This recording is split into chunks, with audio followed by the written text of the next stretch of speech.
ሰኔ 16 2010 የኢትዮጵያን ተስፋ ህልምና ራዕይ ለመጨበጥ ዘረጋች ክፉ እጅ ለዘላለም ተሰበረች። ያቺ ቀን በእርግጥም ዘግናኝ ነበረች።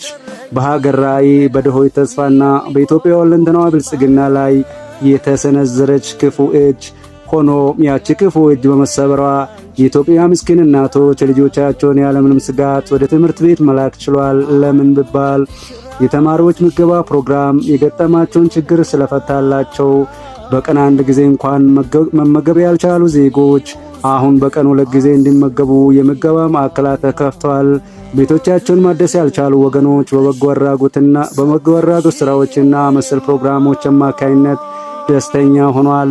ቤታቸውም ደምቋል። ያቺ ክፉ እጅ እንዴት ያለች ክፉ ነበረች! ነገር ግን የእነዚህ ምስኪን እናቶችን ጸሎት መሻገር አልቻለችም። የኢትዮጵያ ብሔራዊ ኩራት የሆነው የህዳሴ ግድብ ዕጣ ፈንታስ ያቺ ክፉ እጅ የፈለገችው ቢሳካ ኖሮ ምን ይሆን ነበር?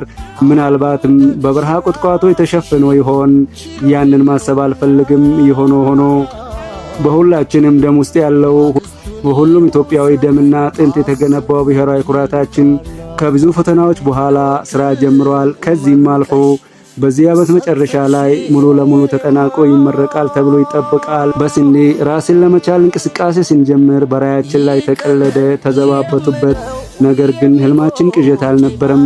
ከዓመታት በኋላ ኢትዮጵያ በስንዴ ምርት ራሷን ችላለች ተብሎ ተመሰከረ።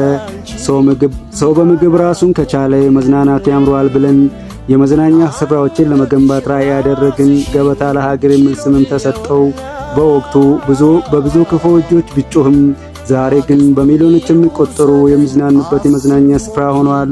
ስም ለመጥራት ያህል ሸገር ፓርክ፣ አንድነት ፓርክ፣ ወንጪ፣ ሀላላ ኬላ፣ ጎርጎራ በገበታ ለሀገር በደማቅ ቀለም የተጻፉ የገበታ ለሀገር ራዕዮች ናቸው። ኢትዮጵያ የእውነትም የተስፋ ምድር ናት።